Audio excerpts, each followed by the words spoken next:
Hello दोस्तों, स्वागत है आपका हमारे यूट्यूब चैनल में। अब हम लोग देखते हैं यदि शेष बचे राशि पर भिन्न वाला भाग दिया हो।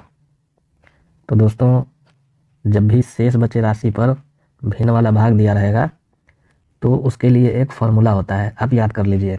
शेष बचा राशि बराबर कुल राशि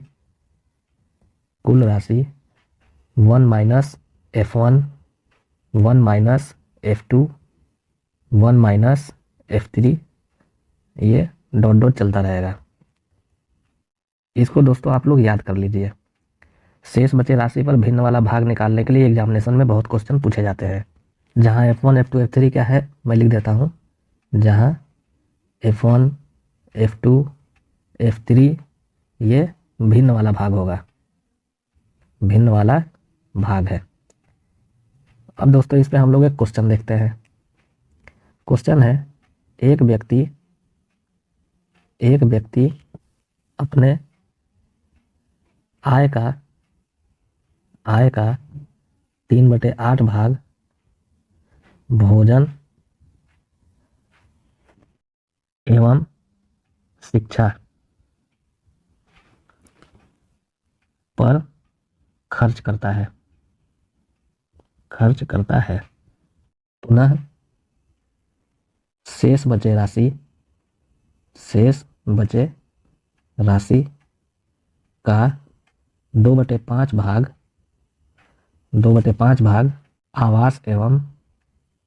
आवास एवं यातायात पर खर्च करता है। पुनः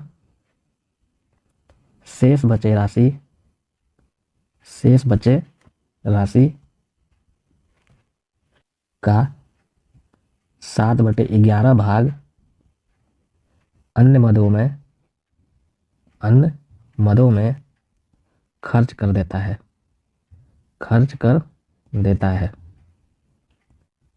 यदि उसके पास 2400 रुपये बचे हों तो उसकी कुल आय कितनी है। तो दोस्तों ये हो गया क्वेश्चन थोड़ा बड़ा है लेकिन इसका सॉल्यूशन उतना ही छोटा होगा। तो दोस्तों जब भी आय का कुछ भाग खर्च करने के बाद फिर शेष भाग में से खर्च किया जाता है, और लास्ट में जो राशि बचती है तो उसी के लिए ये फॉर्मूला है, या ट्रिक कर लीजिए। कुल राशि में से भिन्न वाले भाग को घटा करके जब हम लोग मल्टीप्लाई कर देते हैं तो वही शेष राशि के बराबर हो जाता है। और यहाँ पे शेष राशि दिया हुआ है 2400, तो 2400 तो हमारा यहाँ हो ही जाएगा। और कुल राशि हमें निकालनी है तो हम ये मान लेंगे कि कुल राशि x है, और उस पूरे राशि में से जितना भी भिन्न वाला भाग है, यानी जैसे पहले 3/8 भाग खर्च किया तो 1 माइनस 3/8 कर देंगे। फिर जो राशि शेष बची उसका 2/5 भाग खर्च किया तो 1 माइनस 2/5 कर देंगे। फिर जो कुछ राशि बची उसका 7/11 भाग खर्च किया तो यहाँ पे हम लोग 1 माइनस 7/11 कर देंगे। और अंत में ये है ही कि उसके पास 2400 रुपये बच रहा है तो यहाँ 2400 रुपये कर देंगे।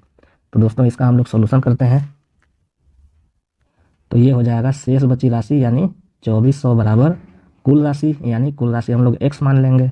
1 माइनस भिन्न वाला भाग, तो पहला भाग हो गया 3/8, दूसरा वाला भाग हो गया 2/5 और तीसरा वाला भाग हो गया 7/11। तो ये हो जाएगा 2400 बराबर x इंटू 1 माइनस 3/8 करेंगे तो ये हो जाएगा 5/8। फिर यहाँ 1 माइनस 2/5 करेंगे तो ये हो जाएगा 3/5। फिर यहाँ 1 माइनस 7/11 करेंगे तो ये हो जाएगा 4/11।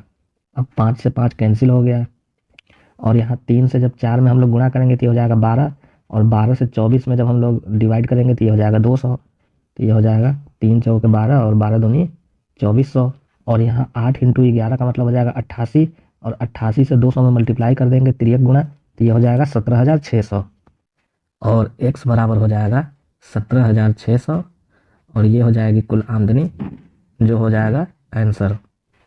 तो दोस्तों जब भी शेष बचे राशि पर भिन्न वाला भाग दिया हुआ हो, जैसे यहाँ शेष बचे राशि पर भिन्न वाला भाग, यहाँ भी शेष बचे राशि पर भिन्न वाला भाग दिया हुआ है, तो हम लोग इस ट्रिक का प्रयोग करेंगे, जो होता है शेष बचे राशि बराबर कुल राशि 1 माइनस यहाँ सबको हम लोग भिन्न वाला भाग कर देंगे, और कैलकुलेशन करने के बाद जो आंसर आएगा, तो जैसे हम लोग यहाँ कुल राशि तो पता नहीं है, तो इसको हम लोगों ने x मान लिया, और x की जो वैल्यू आई 17,600, ये हो जाएगा उसका कुल आय। अब दोस्तों हम लोग अगला टाइप देखते हैं। जब किसी संख्या में गुणा के बदले भाग या भाग के बदले गुणा कर दिया जाए। दोस्तों ये बहुत ही इम्पोर्टेंट टाइप है, और इससे एग्जामिनेशन में बहुत क्वेश्चन पूछे जाते हैं। क्वेश्चन में सीधे दिया रहेगा कि संख्या में गुणा के बदले भाग कर दिया गया या भाग के बदले गुणा कर दिया गया। जैसे हम लोग एक क्वेश्चन देखते हैं, और क्वेश्चन है किसी संख्या में 5/7 से गुणा करने के बदले भाग दे दिया जाए तो परिणाम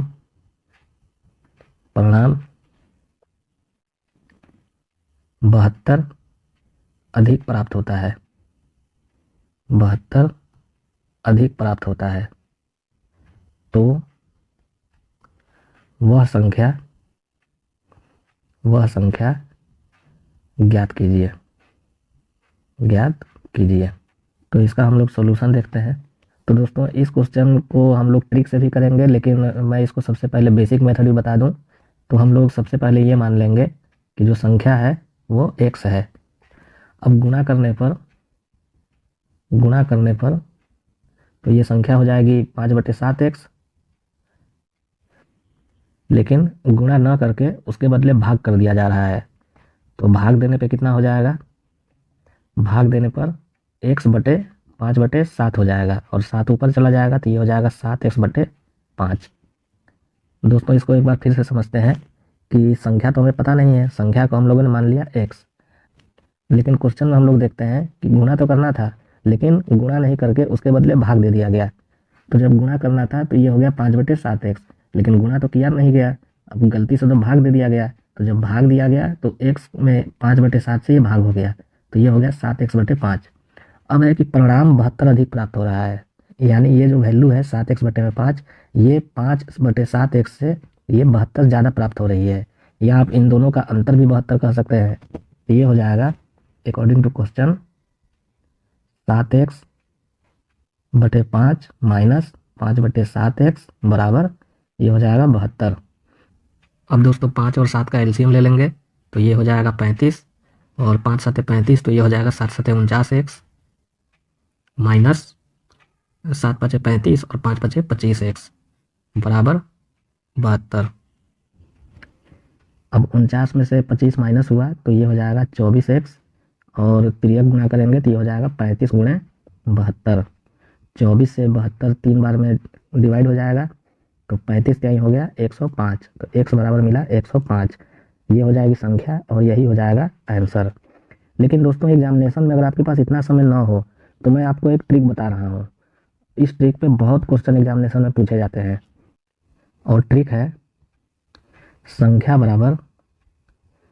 बराबर कम या अधिक गुणे अंश एवं हर का गुणनफल बटे अंश एवं हर के वर्गों का अंतर। तो दोस्तों ये ट्रिक हो गया, इसे आप याद कर लीजिए। और वैसे भी ट्रिक याद नहीं किए जाते हैं, आप जितना इस पे प्रैक्टिस सेट सॉल्व करिएगा, ये ट्रिक आपका उतना ही मजबूत होते जाएगा। और इस ट्रिक के माध्यम से आपका एग्जामिनेशन में टाइम टेकिंग भी बहुत कम हो जाएगा। तो दोस्तों इस क्वेश्चन का हम लोग सोल्यूशन देखते हैं। क्वेश्चन था कि संख्या में 5/7 से गुणा करने के बदले 5/7 से भाग दे दिया जा रहा है, तो जो परिणाम है वो 72 अधिक प्राप्त हो रहा है। तो संख्या निकालनी है और मैंने अभी ट्रिक क्या लिखा है कि संख्या हम लोग कैसे निकालेंगे। सबसे पहले तो यहाँ कम या अधिक लिखेंगे। तो कितना कम या अधिक प्राप्त हो रहा है, 72 गुणे अंश एवं हर का गुणनफल, और अंश एवं हर के लिए तो 5 और 7 हो जाएगा। अब क्या करेंगे, इसी 5 और 7 का यानी अंश एवं हर का, इसके फिर वर्गों का अंतर ले लेंगे। तो संख्या बराबर हो जाएगा, कितना कम या अधिक है, तो ये हो जाएगा 72 कम या अधिक है। अंश एवं हर का गुणनफल करेंगे यानी 5 और 7 का गुणनफल करेंगे तो ये हो जाएगा 35 बटे। अब अंश एवं हर के वर्गों का अंतर करने के लिए हम लोग क्या करेंगे, 5 का वर्ग करेंगे तो 25 और 7 का वर्ग करेंगे तो 49। अब 49 और 25 का अंतर कितना हो जाएगा, 24, तो ये हो जाएगा 24। इसमें दोस्तों मैं एक बार दोबारा बता दूं कि यहाँ पे चिन्ह हमें नहीं रखना है कि कम या अधिक मिला तो प्लस या माइनस रखें, या यहाँ वर्गों का अंतर के लिए प्लस या माइनस क्या रखना है। चिन्ह से हमें कोई मतलब नहीं है। अगर चिन्ह से मतलब होता तो मैं यहाँ पहले ही इंडिकेशन दे देता या यहाँ नोट करके लिख देता। तो आप यहाँ पे देखिए कि कम या अधिक कितना है, तो 72 कम या अधिक है। अंश एवं हर का गुणनफल कितना होगा, अंश और हर का गुणनफल हो जाएगा 35। फिर अंश एवं हर के वर्गों का अंतर कितना होगा, तो 5 का स्क्वायर 25, 7 का स्क्वायर 49, इन दोनों का अंतर हो गया 24। अब इसको सॉल्व कर दीजिए, तो 24 त्यहीं हो गया 72 और 35 त्यहीं हो गया 105, और यही हो जाएगा संख्या और यही हो जाएगा आंसर। अब एक क्वेश्चन हम लोग और देखते हैं। एक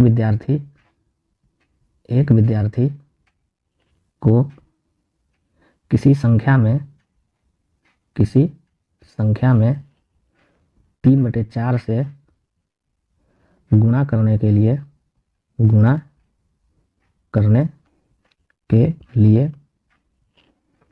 कहा गया,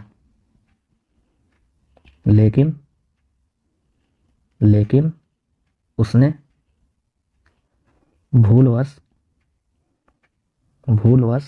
भाग दे दिया, तो उसे परिणाम में 63 अधिक प्राप्त होता है। तो संख्या ज्ञात कीजिए। तो दोस्तों इसका हम लोग सॉल्यूशन देखते हैं। अब यहाँ विद्यार्थी को संख्या में 3/4 से गुणा करने के लिए कहा गया, लेकिन वो भूलवश भाग दे दिया। तो जब भाग दे दिया तो परिणाम 63 अधिक प्राप्त हुआ। अभी मैंने आपको बताया संख्या निकालने के लिए सबसे पहले हम लोग लिखेंगे कितना कम या अधिक प्राप्त हुआ, तो 63। फिर अंश एवं हर का गुणनफल करेंगे तो 3/4 यानी अंश एवं हर का गुणनफल हो गया 12 बटे, तो यहाँ कम या अधिक हो गया और यहाँ अंश एवं हर का गुणनफल हो गया यानी 3 और 4 का हम लोग गुणनफल कर दिए। अब बटे में लिखना है अंश एवं हर के वर्गों का अंतर, तो 3 का वर्ग हो जाएगा 9 और 4 का वर्ग हो जाएगा 16, तो 16 और 9 का अंतर कितना हो जाएगा 7, तो हम लोग यहाँ लिख देंगे 7। तो 7 9 हो गया 63 और 12 9 108, और यही हो जाएगा संख्या और यही हो जाएगा आंसर। तो बेसिक मेथड तो दोस्तों है ही, लेकिन अगर आप इस ट्रिक को अगर याद कर लेते हैं तो एग्जामिनेशन में आपका बहुत समय का बचत होगा। कभी भी इस टाइप के क्वेश्चन एग्जामिनेशन में पूछे तो सबसे पहले कम या अधिक लिखिए, अंश और हर का गुणनफल करिए, फिर अंश एवं हर के वर्गों का अंतर करिए। आप प्रैक्टिस से जब सॉल्व करेंगे और जितना ज़्यादा क्वेश्चन आप सॉल्व करने का जब प्रयास करेंगे तो ये सब ट्रिक आपको ऑटोमेटिक याद हो जाएंगे। और दोस्तों मेरे द्वारा जितने भी टाइप पढ़ाए जा रहे हैं एग्जामिनेशन में, उससे बाहर एक भी टाइप नहीं पूछा जाएगा, और ये जर्नी लगातार चलती रहेगी और पूरा अरिथमेटिक जो है मेरे द्वारा आपको पढ़ाया जाएगा, एकदम बेसिक से लेकर के एडवांस तक। अब दोस्तों हम लोग कुछ मिसलेनियस टाइप के क्वेश्चन देखते हैं जिसमें कोई भी ट्रिक काम नहीं करता है, उसको जो है हम किसी न किसी लॉजिक के माध्यम से या बेसिक मेथड से ही सॉल्व करते हैं। जैसे क्वेश्चन हम लोग लेते हैं, क्वेश्चन है किसी कार्यालय के कुछ कर्मचारियों का 5/8 भाग पुरुष कर्मचारी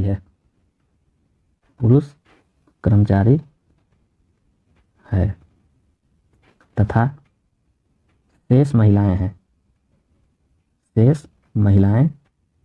हैं। पुरुष कर्मचारियों का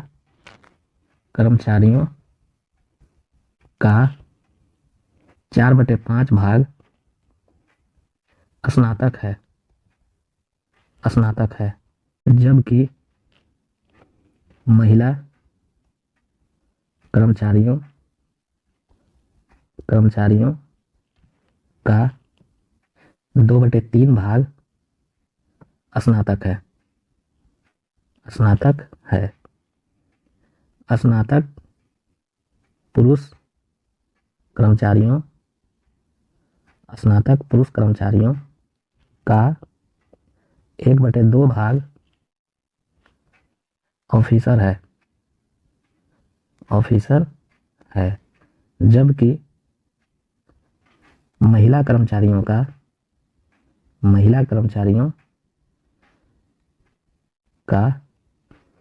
1/3 भाग ऑफिसर है। तो बताइए कुल कर्मचारियों का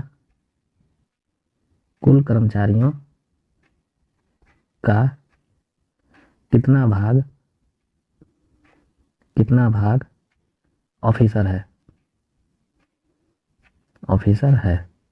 तो दोस्तों क्वेश्चन थोड़ा बड़ा लग रहा है, लेकिन क्वेश्चन जितना बड़ा होता है उसका सॉल्यूशन उतना ही छोटा होता है। अब यहाँ देख सकते हैं कि कार्यालय के कुछ कर्मचारियों का 5/8 भाग पुरुष कर्मचारी है और शेष महिलाएं हैं। तो जब 5/8 भाग पुरुष हैं तो हम लोग 1 में से माइनस कर देंगे, यानी 1 - 5/8 करेंगे तो ये हो जाएगा 3/8। तो 5/8 पुरुष हो जाएंगे और 3/8 महिलाएं हो जाएंगी। तो अब हम लोगों को ये पता चल गया कि पुरुष और महिलाएं है कितनी। तो मैं यहाँ लिख देता हूँ, M का मतलब हो गया मेल और F का मतलब हो गया फीमेल। तो कुछ कर्मचारियों का 5/8 भाग पुरुष है, तो ये हो जाएगा 5/8 भाग पुरुष और 3/8 हो गया महिला। अब दोस्तों इतना अगर आपको समझ में आ गया हो तो अब हम लोग आगे बढ़ते हैं। पुरुष कर्मचारियों का 4/5 भाग स्नातक है। अब पुरुष कर्मचारी 5/8 है, तो इसका हम लोग 4/5 करते हैं जो स्नातक है, तो ये हो जाएगा 4/5 भाग स्नातक। अब हम लोग आगे बढ़ते हैं। महिला कर्मचारियों का 2/3 भाग स्नातक है, तो यहाँ पे महिला कर्मचारियों का 2/3 भाग स्नातक कर दिया जाए, तो ये हो जाएगा 2/3। अब क्या है, स्नातक पुरुष कर्मचारियों का 1/12 भाग ऑफिसर है। तो ये 5/8 है, ये स्नातक हो गए 4/5 और इन पूरे का जो 1/12 भाग है वो ऑफिसर है, तो ये हो जाएगा इंटू 1/12। अब हम लोग आगे देखते हैं। जबकि महिला कर्मचारियों का 1/3 भाग ऑफिसर है, यानी जितनी महिलाएं स्नातक हैं उसका हम लोग 1/3 कर देंगे, तो ये हो जाएगा 1/3 भाग ऑफिसर है। अब इसी को अलग अलग सॉल्व कर देना है और इसको जोड़ देना है। अब इन दोनों को जोड़ देंगे तो ऑफिसर का भाग निकल जाएगा। तो इसको हम लोग सॉल्व कर देते हैं। 5 से 5 कैंसिल हो गया, 4 हो गया 12, यहाँ 3 से 3 कैंसिल हो गया, 2 चौके हो गया 8, तो ये हो जाएगा 1/24 और ये हो जाएगा 1/12। अब 1/24 और 1/12 को हम लोग जोड़ देंगे तो यही हो जाएगा कुल कर्मचारियों का ऑफिसर भाग। तो ये हो जाएगा कुल कर्मचारियों का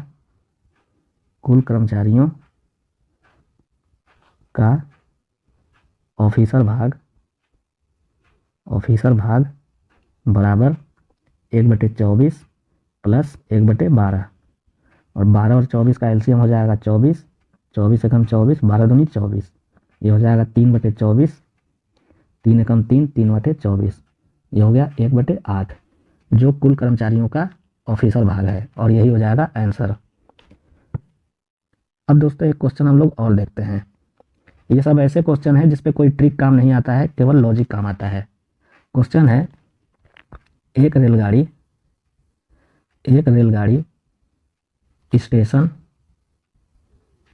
ए पर रुकती है, तो 2/3 भाग यात्री उतर जाते हैं और 120 यात्री सवार हो जाते हैं।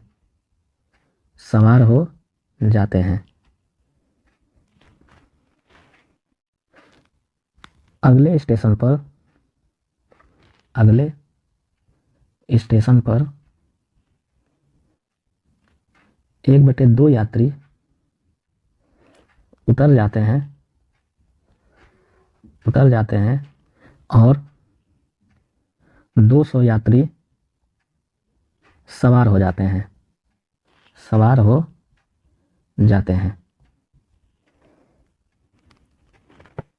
यदि अब ट्रेन पर 560 यात्री सवार हैं तो स्टेशन ए पर रुकने से पहले ट्रेन पर कितने यात्री सवार थे। दोस्तों ये हो गया क्वेश्चन। अब दोस्तों क्वेश्चन है कि कोई रेलगाड़ी है जो स्टेशन ए पे आकर रुक रही है, तो उसमें से 2/3 यात्री बाहर उतर जाते हैं और 120 सवार हो जाते हैं। मतलब उतरने वालों की एग्जैक्ट संख्या तो नहीं पता है, लेकिन सवार होने वालों की संख्या पता है कि 120 यात्री सवार हो रहे हैं। उतरने वालों का केवल एक 2/3 भाग दिया हुआ है कि 2/3 भाग यात्री उतर जा रहे हैं और 120 सवार हो रहे हैं। अब हम लोग आगे बढ़ते हैं। अगले स्टेशन पर 1/2 यात्री उतर जाते हैं। अब देखिए यहाँ पर भी उतरने वालों की संख्या नहीं पता है, केवल ये पता है कि 1/2 यात्री उतर जा रहे हैं, लेकिन यहाँ भी सवार होने वालों की संख्या पता है कि 200 यात्री सवार हो रहे हैं। मतलब उतरने वालों का संख्या नहीं पता है, केवल यात्री सवार होने वालों का संख्या पता है। चलिए ठीक है, अगले स्टेशन पर 1/2 यात्री उतर जा रहे हैं और 200 सवार हो जा रहे हैं। अब दोस्तों ट्रेन में 560 यात्री सफ़र कर रहे हैं, तो दोस्तों ये बताना है कि स्टेशन ए पर रुकने से पहले ट्रेन पर कितने यात्री सवार थे। लेकिन यहाँ पर तो दिया है कि स्टेशन ए पर जब रुकती है तो 2/3 यात्री उतर रहे हैं। अब कितने यात्री सवार थे उसमें से 2/3 उतर रहे हैं, उसी के लिए हम लोग मान लेंगे कि यात्री जो उसमें थे वो x थे। तो इसका हम लोग सोल्यूशन देखते हैं। यात्री हम लोग मान लेंगे कि x थे।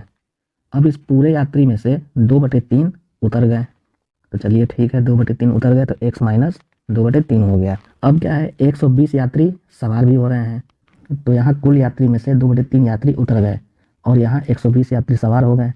अब जो है ट्रेन में इतने यात्री सफ़र कर रहे हैं, x माइनस 2/3 प्लस 120 इतने यात्री सफ़र कर रहे हैं।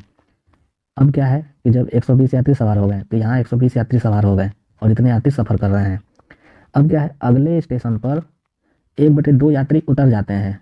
तो अब दोस्तों अब चूंकि ट्रेन में तो अब इतने यात्री सफ़र कर रहे हैं, ये पूरे सफ़र कर रहे हैं x माइनस 2/3 प्लस 120, तो अब इस पूरे में से 1/2 उतर गए।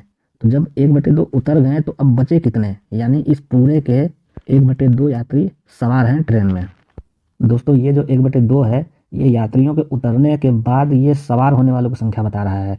जैसे मान लीजिए कि यहाँ पर एक क्वेश्चन में दिया होता है कि 1/3 यात्री उतर गए, तो जब एक में से हम लोग 1/3 माइनस करेंगे तो ये हो जाएगा 2/3, तो यहाँ हम लोग कर देते 2/3, लेकिन एक में से 1/2 जब हम लोग माइनस करेंगे तो 1/2 ही मिलेगा।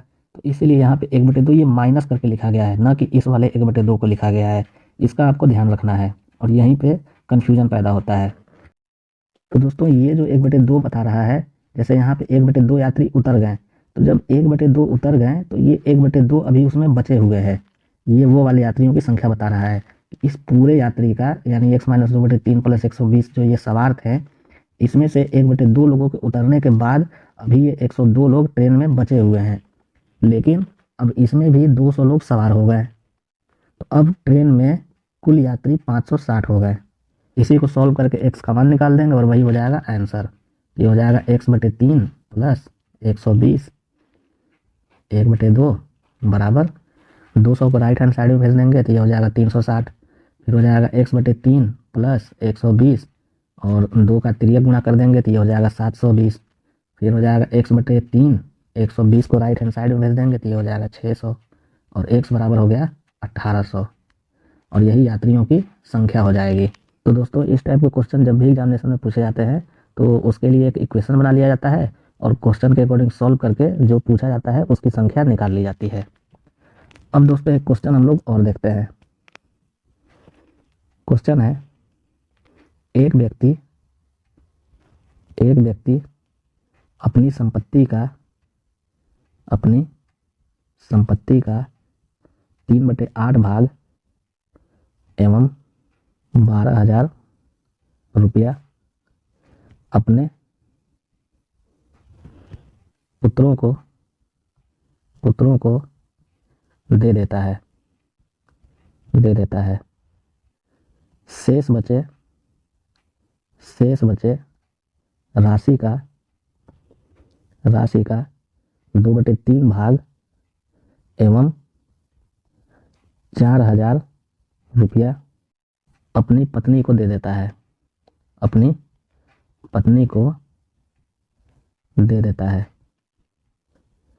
यदि उसके पास 18,000 रुपया शेष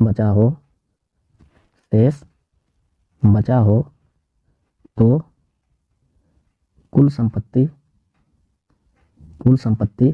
ज्ञात कीजिए। तो दोस्तों इस क्वेश्चन में भी जैसे जैसे क्वेश्चन में कहा जा रहा है उसके अकॉर्डिंग हम लोग इक्वेशन एक बना लेंगे। अब जैसे है कि व्यक्ति अपनी संपत्ति का 3/8 भाग और 12,000 रुपया अपने पुत्रों को दे देता है और फिर जो राशि बचती है उसका 2/3 भाग और 4,000 रुपया अपनी पत्नी को दे देता है। इतना सब करने के बाद उसके पास 18,000 रुपया बच रहा है। तो कुल संपत्ति बतानी है, तो कुल संपत्ति तो पता ही नहीं है, तो हम लोग मान लेंगे कि कुल संपत्ति x है। तो इसका हम लोग सॉल्यूशन देखते हैं। कुल संपत्ति हो जाएगी x, ये हम लोगों ने मान लिया। अब दोस्तों ये जो संपत्ति उसकी x है, इसमें से 3/8 भाग और 12,000 रुपया ये अपने पुत्रों को दे देता है। तो जब 3/8 भाग और 12,000 रुपया ये दे देगा तो इसके पास बचेगा कितना, तो मैं यहाँ लिख देता हूँ, बचा राशि बराबर x माइनस 3/8x प्लस 12,000। ये हो जाएगा 5x/8 माइनस 12,000। अब दोस्तों मैं एक बार फिर समझा दूं कि उसकी कुल संपत्ति है x और उसमें से अपनी संपत्ति का 3/8 भाग और 12,000 रुपया ये अपने पुत्र को दे दिया। तो जो उसके पास शेष संपत्ति बची, इस पूरे संपत्ति में से ये बांटे हुए हिस्से को हम लोग माइनस कर दिए, तो ये 5x/8 माइनस 12,000 ये उसके पास अभी शेष बच रहा है। अब क्या है कि शेष बचे राशि का 2/3 भाग एवं 4,000 रुपया अपनी पत्नी को देता है। यानी अब इस संपत्ति में से नहीं दे रहा है, अब इस पूरे हिस्से जो ये बचा हुआ हिस्सा है, इस बचे हुए हिस्से में से 2/3 भाग और 4,000 रुपया दे रहा है। अभी भी उसके पास 18,000 रुपया बच रहा है। तो अब इस पूरे में से इसका 2/3 भाग और 4,000 रुपया जब हम लोग माइनस करेंगे तो यहाँ हो जाएगा पुनः बचा राशि बराबर ये हो जाएगा 5x/8 minus 12,000 minus 5x/8 minus 12,000 इसका 2/3 प्लस 4,000 रुपये। अब दोस्तों एक बार मैं दोबारा बता दूं कि अब यहाँ पे क्या था कि x में से हम लोग इसलिए माइनस किए थे क्योंकि ये जो पुत्रों को दे रहा है 3/8 x प्लस 12,000 रुपया नगद, ये अपनी कुल संपत्ति में से दे रहा है। लेकिन जो पत्नी को दे रहा है ये बचे वाले हिस्से में से दे रहा है। तो हम लोग क्या करेंगे, बचे वाले हिस्से का 2/3 करेंगे और प्लस 4,000 रुपया करके इसको माइनस कर देंगे। अब दोस्तों ये जो बची हुई राशि है, अब इसमें से 2/3 भाग और 4,000 रुपया दे रहा है, तो बची हुई राशि का 1/3 भाग ये हो जाएगा। जैसे यहाँ पे कुल संपत्ति का 3/8 भाग जब हम लोगों ने माइनस किया है तो ये कुल संपत्ति का 5/8 हो गया। यानी 3 भाग तो ये दे ही चुका है, 3 को 8 में से माइनस कर देंगे तो ये 5 भाग कुल संपत्ति का बच गया। उसी तरह यहाँ बची हुई संपत्ति का 2/3 भाग दे रहा है, तो बची हुई संपत्ति का ये 1/3 हो जाएगा। तो ये हो जाएगा 5x/8 माइनस 12,000, इस बची संपत्ति का 1/3 ये हो जाएगा माइनस करके, फिर 4,000 बाहर निकलेगा तो ये बन जाएगा माइनस 4,000। तो दोस्तों ये कुल संपत्ति में से इतना हिस्सा उसने अपने पुत्रों को दे दिया और ये जो बची हुई संपत्ति है इसमें से इतना हिस्सा उसने अपनी पत्नी को दे दिया। अभी भी उसके पास ये हिस्सा बच रहा है और क्वेश्चन में भी दिया हुआ है कि उसके पास 18,000 रुपया बच रहा है। तो ये जो वैल्यू है जो उसके पास बच रही है व्यक्ति के पास, ये 18,000 के बराबर हो जाएगा। तो हम लोग यहाँ करते हैं अकॉर्डिंग टू क्वेश्चन 5x बटे में 8 माइनस 12,000 का 1/3 माइनस 4,000 बराबर 18,000। अब 5x बटे में 8 माइनस 12,000 का 1/3, 4,000 को हम लोग राइट हैंड साइड में भेज देंगे तो ये हो जाएगा 22,000। अब 5x बटे में 8 माइनस 12,000, अब 3 को राइट हैंड साइड भेजेंगे तो ये तिर्यक गुणा हो जाएगा तो ये हो जाएगा 66,000। 5x बटे में 8, 12,000 को हम लोग राइट हैंड साइड में भेजेंगे तो ये बन जाएगा 78,000, और 5 से 78,000 में डिवाइड करेंगे तो ये बन जाएगा 15,600, और तिर्यक गुणा हो जाएगा 8 से तो ये हो जाएगा 1,24,800, और ये हो गई व्यक्ति की संपत्ति, और यही हो गया आंसर। तो दोस्तों इस टाइप के क्वेश्चन जब भी एग्जामिनेशन में पूछे तो आप हमेशा जो है क्वेश्चन के अकॉर्डिंग इक्वेशन बनाइए और इस तरीके से आंसर निकाल लीजिए। दोस्तों आने वाले चैप्टर में जब हम लोग अनुपात, समानुपात, मिश्र समानुपात, प्रतिशत, ये सब जब चैप्टर हम लोग देखेंगे तो उसमें मैं आपको इससे भी शॉर्ट मेथड बताऊंगा। फिलहाल अभी जो हमारा बेसिक मैथ चल रहा है दशमलव एवं भिन्न, उसमें जो है इसको आप बेसिक मेथड से इस तरीके से सॉल्व करिए और ये आपका आंसर हो जाएगा। ये दोस्तों मैं आपको इसलिए बता रहा हूँ क्योंकि कभी कभी लॉजिक का भी प्रयोग करके क्वेश्चन के अकॉर्डिंग इक्वेशन बना करके आंसर निकाला जाता है। अब दोस्तों एक क्वेश्चन हम लोग और देखते हैं। क्वेश्चन है, किसी विद्यालय में लड़कों का 1/5 भाग तथा लड़कियों का 1/8 भाग रक्तदान शिविर में भाग लेते हैं। तो बताइए विद्यार्थियों का कौन सा भाग रक्तदान शिविर में भाग लेता है। तो दोस्तों ये हो गया क्वेश्चन। अब हम लोग इसका सॉल्यूशन देखते हैं। तो दोस्तों क्वेश्चन ये है कि विद्यालय में लड़कों का 1/5 भाग और लड़कियों का 1/8 भाग रक्तदान शिविर में भाग ले रहा है। यानी इसका मतलब हुआ कि जो लड़के हैं इनका जो 1/5 भाग शिविर में भाग ले रहा है, यानी 5 लड़कों में से 1 लड़का भाग ले रहा है। उसी तरह यहाँ पर ये जो है लड़कियों का 1/8 भाग शिविर में भाग ले रहा है रक्तदान में, तो इसका मतलब कि 8 लड़कियों में से 1 लड़की रक्तदान शिविर में भाग ले रही है। जैसे मैं यहाँ लिख देता हूँ, 5 लड़कों में 1 भाग लेता है। उसी तरह लड़कियों में 8 लड़की में 1 भाग लेती है। और दोस्तों यहाँ पे क्या कह रहा है कि कौन सा भाग रक्तदान शिविर में भाग लेता है। तो अब ये 5 लड़के हैं और 8 लड़की हैं, इनको मिलाकर के ये विद्यार्थी हुए। तो इन दोनों को जब हम लोग जोड़ेंगे तो ये बन जाएगा विद्यार्थी, और 13 विद्यार्थी में 2 भाग लेंगे। जैसे मैं यहाँ लिख देता हूँ, इसका मतलब हुआ 13 विद्यार्थी में 2 भाग लेते हैं।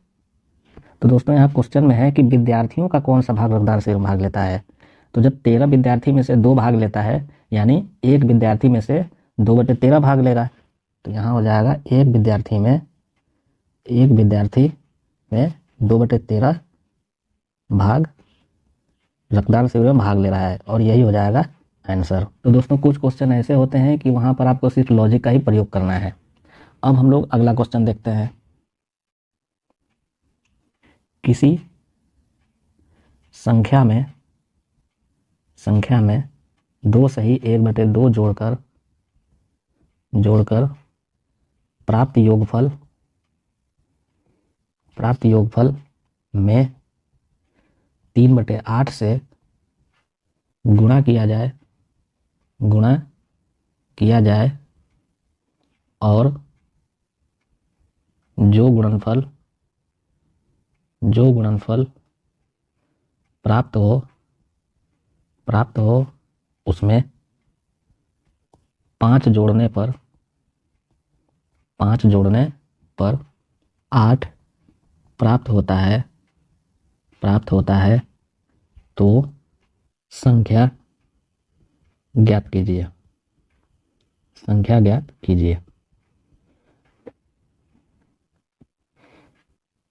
अब दोस्तों इस क्वेश्चन में भी क्वेश्चन के अकॉर्डिंग हम लोग इक्वेशन बना के सॉल्व कर देंगे। जैसे यहाँ है कि संख्या में 2 सही 1/2 मतलब 5/2 जोड़कर प्राप्त योगफल में 3/8 से गुणा किया जाए। जो गुणनफल प्राप्त हो उसमें फिर 5 जोड़ा जाए तो 8 प्राप्त हो रहा है। तो जैसे जैसे क्वेश्चन कह रहा है वैसे वैसे हम लोग इक्वेशन बना देंगे। तो सबसे पहले हम लोग मान लेंगे कि जो संख्या है वो x है। ये संख्या हो गई x। अब है कि संख्या में 2 सही 1/2 यानी 5/2 जब जोड़ा जा रहा है और उसका जो योगफल प्राप्त हो रहा है तो सबसे पहले हम लोग 2.5 जोड़कर उसका योगफल निकालते हैं। तो x प्लस 5/2 ये हो गया, यानी ये जो संख्या है इसमें 2 सही 1/2 जोड़ दिया गया। तो अब ये जो प्राप्त योगफल है इसमें 3/8 से गुणा किया जाए। तो हम लोग यहाँ 3/8 से गुणा किया जाए, ये जो योगफल प्राप्त हो रहा है इसी में 3/8 से गुणा करना पड़ेगा। तो 3/8 से गुणा कर दिया गया। अब हम लोग आगे बढ़ते हैं, गुणा किया जाए और जो गुणनफल प्राप्त हो तो यहाँ पे ये जो गुणनफल जो प्राप्त हुआ उसमें 5 जोड़ने पर 8 प्राप्त होता है। तो यहाँ पे 5 जोड़ेंगे और ये 8 के बराबर कर देंगे तो ये हो जाएगा +5 बराबर 8। मतलब क्वेश्चन के अकॉर्डिंग हमें इक्वेशन बना देना है। अब ये हो जाएगा x प्लस 5/2 इंटू 3/8 बराबर 5 को राइट हैंड साइड में भेजेंगे तो ये हो जाएगा 3 से 3 कैंसिल हो गया। x प्लस 5/2 बराबर 1/8 का तिर्यक गुणा करेंगे तो ये बन जाएगा 8। x बराबर हो जाएगा 8 माइनस 5/2 तो x बराबर हो जाएगा 11/2 और यही हो जाएगा संख्या।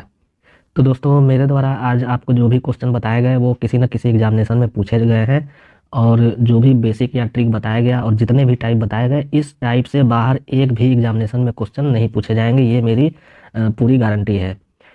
तो दोस्तों आई होप आपको जो है पढ़ने में बहुत मज़ा आ रहा होगा और ये बिल्कुल फ्री क्लास है और आपको मतलब सोच लीजिए कि पूरा नोट्स प्रोवाइड कराया जा रहा है।